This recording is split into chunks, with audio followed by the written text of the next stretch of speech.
Bonjour à toutes et à tous et bienvenue dans cette nouvelle édition du journal de la rédaction ce lundi 8 janvier sur Grand Littoral TV. Ravi de passer cette matinée en votre compagnie.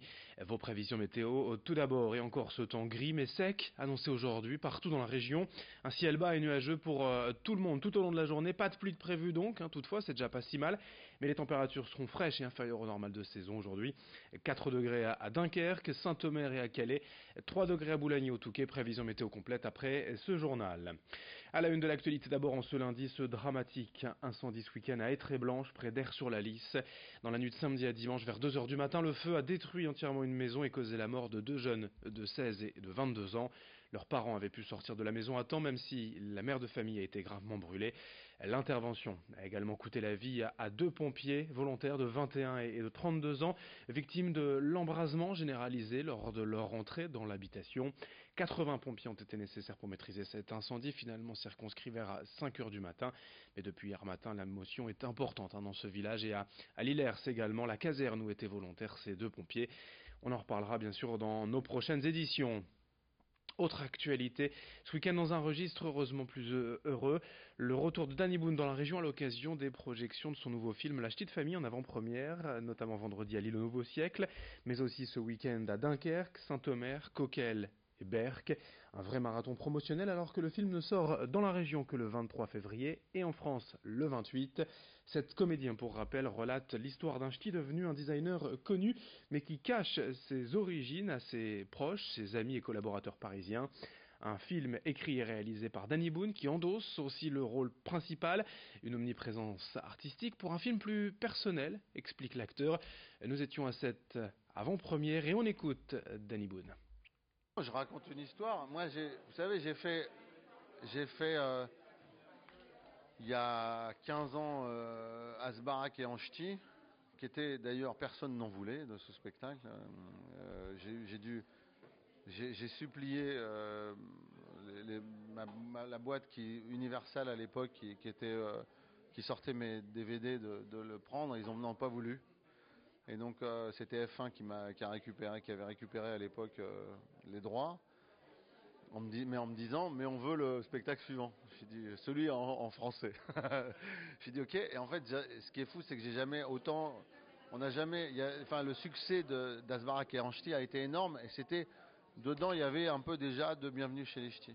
Donc j'ai toujours, moi, revendiqué et mes origines, et ma région, et mon accent, et mon enfance, en fait, et ma famille. Donc je continue à faire ça et voilà, j'ai attendu 10 ans pour refaire un film sur les ch'tis parce que je voulais avoir une histoire forte et voilà, donc apparemment ça s'est très bien passé, donc je suis content. On passe au sport dans ce journal avec les 32e de finale de la Coupe de France ce week-end avant de parler du derby Lens-Boulogne ce soir à 21 heures à Bollaert. Notez les résultats des clubs nordistes. La qualification dans la douleur du LOSC au Mans en 4-2. Même score mais défaite pour Dunkerque face à Metz. Fin de l'aventure pour l'USLD. Le petit poussé régional Hasbrook n'a pas démérité face aux professionnels de Caen mais a dû s'incliner 2-0. Enfin, Valenciennes a été battu par Marseille hier 1-0. Ce soir, le dernier match de ces 32e de finale nous propose donc un beau derby du Pas-de-Calais entre le RC Lens et l'USBCO. Une division seulement sépare les deux clubs et les Boulonnais auront le désavantage de jouer à l'extérieur pour la 5e fois en 5 matchs de coupe cette saison. Un match évidemment compliqué qui s'annonce pour Boulogne mais qui motive aussi tous les joueurs avides de briller face à un club de Ligue 2 qui plus est à Bollaert, un stade qui fait rêver. 2 bus de supporters de l'USBCO sont annoncés vers Lens. Il devrait donc y avoir une belle ambiance ce soir sur le coup de 21h.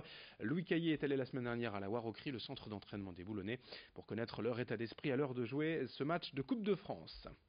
Pour nous, c'est un match entre guillemets extraordinaire dans le sens où il nous change de notre quotidien qui est quand même difficile sur la première partie de saison. Donc même si on sait que Lens est archi favori, il faut être réaliste aussi. Mais voilà, on a une chance à jouer, on va la jouer à fond. Donc le groupe est très motivé, beaucoup d'enthousiasme. Les vacances ont fait du bien à tout le monde. Et voilà, pour redémarrer l'année, je trouve que c'est un challenge qui est bien. En image également sur le littoral après les dégâts occasionnés par la tempête Eleanor, retour à Wimereux dans ce journal où une importante partie de la digue nord a cédé la semaine dernière. Vous le voyez, le béton a littéralement explosé sous la force des vagues. La digue est désormais impraticable. Ce qui était avant un lieu de promenade n'est plus qu'un champ de ruines. Dans l'urgence, la mairie va donc mener des travaux pour sécuriser cette partie de la digue via notamment des enrochements. La communauté d'agglomération du Boulonnais, la CAB, s'est manifestée également pour venir en aide, mais à terme, ces travaux devraient coûter cher. Explication avec le maire de Wimereux, Francis Ruel, au micro de Louis Caillé. C'est assez inquiétant parce qu'une digue, c'est fait pour protéger les habitations qui sont en deçà, et il nous faudra, dans l'urgence, protéger et avoir des solutions qui permettent d'empêcher les prochaines marées qui sont en février, j'espère qu'elles ne seront pas aussi fortes, d'agrandir les dégâts. Donc là, ça sera un enrochement, comme une stabilisation, et après on envisagera dans les mois qui viennent la reconstruction de la digue. Et puis pour terminer ce journal, à l'heure où la rentrée scolaire sonne, ce lundi matin, les fêtes désormais sont terminées. Beaucoup de commerces n'ont pas attendu la date officielle du début des soldes pour proposer des réductions à leurs clients. Alors que les soldes d'hiver démarrent normalement dans 2 jours. Ce mercredi, de nombreuses enseignes offrent déjà depuis une dizaine de jours des ventes anticipées, des rabais allant jusqu'à 30 à 40%. Pour les petits commerces, évidemment, il est difficile de rivaliser. Ils n'ont pas les mêmes stocks à écouler, ne peuvent pas se permettre de solder dès maintenant. Exemple dans cette boutique de jouets et de décoration pour enfants. Après un Noël en demi-teinte, la responsable attend les soldes pour se rattraper. Et pour cela, elle va commencer fort dès demain soir, une soirée aussi de vente privée. Ses explications au micro de Céline Huret. Le démarrage de toutes ces soldes avant les soldes, c'est très compliqué à gérer pour nous en petite boutique parce que déjà on n'a pas les stocks qu'ils peuvent avoir et les besoins de déstockage qu'ils peuvent avoir. On travaille beaucoup en flux tendu, donc on achète au fur et à mesure. Donc là, il va tout de même bien falloir solder pour essayer de rivaliser. Moi, je ne commence pas avant les soldes. Par contre, je vais essayer de frapper fort dès le premier jour des soldes, enfin tout au moins la veille, le mardi soir. Notamment avec une soirée privée pour mes clientes, et puis il y aura un peu de communication via Facebook, via les mails, via SMS, avec donc les remises des soldes qui démarrent le mardi soir et des remises supplémentaires sur les soldes et très certainement sur le reste de la boutique. Pour terminer ce journal, juste une dernière info, l'horaire des marées aujourd'hui. À Dunkerque, 65 de coefficient, marée basse à la mi-journée à midi 9 et marée haute ce soir ou en tout cas cet après-midi à 17h37. Fin de cette édition, merci à vous de l'avoir suivi. Dans un instant, la suite, vos prévisions météo sur Grand Littoral TV. Très belle journée à toutes et à tous.